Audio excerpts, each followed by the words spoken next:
Supreme কোর্টের নির্দেশে গত শুক্রবারই নতুন নিয়োগ প্রক্রিয়ার বিজ্ঞপ্তি জারি করা হয়েছে। আর সেই বিজ্ঞপ্তিকে চ্যালেঞ্জ করে ইতিমধ্যেই কলকাতা হাইকোর্টে মামলা দায়ের হয়েছে।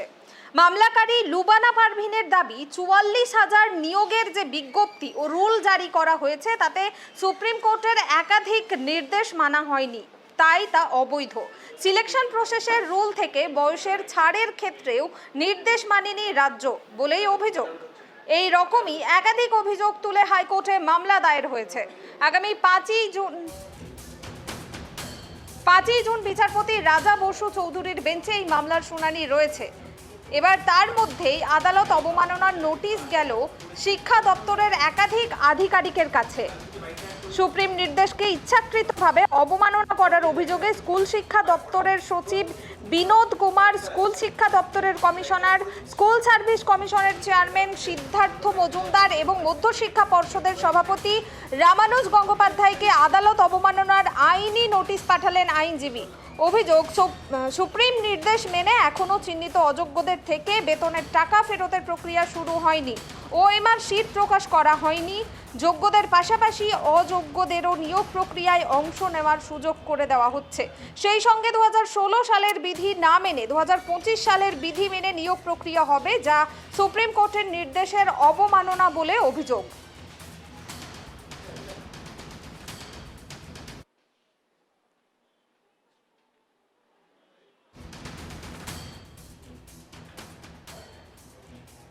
এ বিষয়ে আমরা বিস্তারিত জানবো। এই মুহূর্তে আমার সঙ্গে টেলিফোন লাইনে রয়েছেন আমাদের প্রতিনিধি রিমিক। শুক্রবারই নতুন নিয়োগ প্রক্রিয়ার বিজ্ঞপ্তি জারি হয়েছে, আর সেই বিজ্ঞপ্তিকে চ্যালেঞ্জ করে কলকাতা হাইকোর্টে যে মামলা দায়ের হয়েছে, কি আপডেট রয়েছে?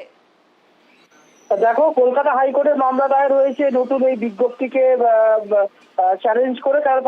যারা মামলাকারী যিনি রয়েছেন লুবানা খাতুন, লুবানা পারভিন, তাদের যেটা দাবি যে সুপ্রিম কোর্টের নির্দেশ মেনে এই নির্দেশিকা জারি হয়নি, বিজ্ঞপ্তি জারি হয়নি, তাই এই বিজ্ঞপ্তি বা রুল সম্পূর্ণ অবৈধ।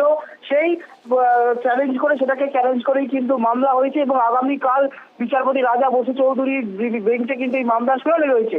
এই আবহের মধ্যেই কিন্তু এবার সুপ্রিম কোর্টের নির্দেশকে ইচ্ছাকৃতভাবে অবমাননা করা হয়েছে বলে অভিযোগ তুলে স্কুল শিক্ষা দপ্তরের সচিব বিনোদ কুমার, স্কুল শিক্ষা দপ্তরের কমিশনার, স্কুল সার্ভিস কমিশনের চেয়ারম্যান সিদ্ধার্থ মজুমদার এবং মধ্যশিক্ষা পর্ষদের সভাপতি রামানুজ গঙ্গোপাধ্যায়কে আদালত অবমাননার নোটিশ পাঠালেন মামলাকারীর আইনজীবী।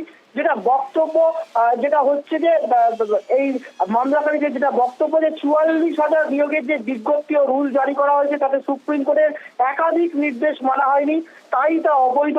সিলেকশন প্রসেসের রুল থেকে বয়স স্থানের ক্ষেত্রেও নির্দেশ মানেনি রাজ্য বলে অভিযোগ। এইরকম একাধিক অভিযোগ তুলে হাইকোর্টে মামলা হয়েছে। যেটা বললাম যে আগামীকাল এই মামলার শুনানি রয়েছে কলকাতা হাইকোর্টে। তার মধ্যেই আদালত অবমাননার নোটিশ গেল শিক্ষা দপ্তরের এই 4 আধিকারিকের কাছে। এবং কি কি অভিযোগ? মূলত 7টা অভিযোগ করা হয়েছে যে 31শে মের মধ্যে কেন গ্রুপ সি এবং গ্রুপ ডি নিয়োগ বিজ্ঞপ্তি জারি করা হলো না। নবম, দশম, একাদশ, দ্বাদশের যে নিয়োগ পরীক্ষা, সেই পরীক্ষায় কারা বসবে সেটা স্বচ্ছ নয়। চিহ্নিত দাবি বা চিহ্নিত অযোগ্যদের তালিকা কেন এখনো প্রকাশ করা হলো না। 2016 সালের ঘোষিত শূন্যপদের সঙ্গে নতুন শূন্যপদে কেন নিয়োগ করা হচ্ছে। 22 লক্ষ ওএমআর সিট কেন প্রকাশ করা হয়নি। এবং চিহ্নিত অযোগ্যদের বেতন ফেরতের যে নির্দেশ দিয়েছিল সুপ্রিম কোর্ট, সেই প্রক্রিয়া কবে থেকে শুরু হবে। এবং শেষ যে প্রশ্ন যে 2016 সালের 4 নিয়োগ বাতিল করে পুনরায় নিয়োগ রুল কি বদল করা হলো কেন। অর্থাৎ 2016 সালের নিয়োগের যে রুল ছিল সেই রুলে একাধিক বদল এনে কেন 2025-এর রুল অনুযায়ী পরীক্ষা হবে। এই 7টি প্রশ্ন তুলেছেন মামলাকারীদের অভিযোগ। এই সুপ্রিম কোর্টে যে নির্দেশ ছিল সেই নির্দেশ এই 7টি ক্ষেত্রে মানা হয়নি, তাই এটা আদালত অবমাননা। একদম 7 দিনের ডেডলাইন দিয়ে দেওয়া হয়েছে এই 4 আধিকারিককে। এর মধ্যে কোনো পদক্ষেপ না করলে আগামী সপ্তাহে আদালত অবমাননার মামলা সুপ্রিম কোর্টে করা হবে বলেও সেই আইনি নোটিশে বলা হয়েছে। কুনামি, ধন্যবাদ রিমিক। আপনাদের আবারও একবার জানিয়ে রাখবো, সুপ্রিম কোর্টের নির্দেশে গত শুক্রবারই নতুন নিয়োগ প্রক্রিয়ার বিজ্ঞপ্তি জারি হয়েছে এবং সেই বিজ্ঞপ্তিকে চ্যালেঞ্জ করে কলকাতা হাইকোর্টে মামলা দায়ের হয়। এবং মামলাকারী লুবানা পারভিন সে দাবি করেছেন যে ৪৪,০০০ নিয়োগের যে বিজ্ঞপ্তি ও রুল জারি করা হয়েছে তাতে সুপ্রিম কোর্টের একাধিক নির্দেশ মানা হয়নি, তাই তা অবৈধ। সিলেকশন প্রসেসের রুল থেকে বয়সের ছাড়ের ক্ষেত্রেও নির্দেশ মানেনি রাজ্য এবং এই রকমই একাধিক অভিযোগ তুলে হাইকোর্টে মামলা দায়ের হয়েছে। আর এই মামলারই আগামীকাল অর্থাৎ 5ই জুন বিচারপতি রাজা বসু চৌধুরীর বেঞ্চে এই মামলার শুনানি রয়েছে।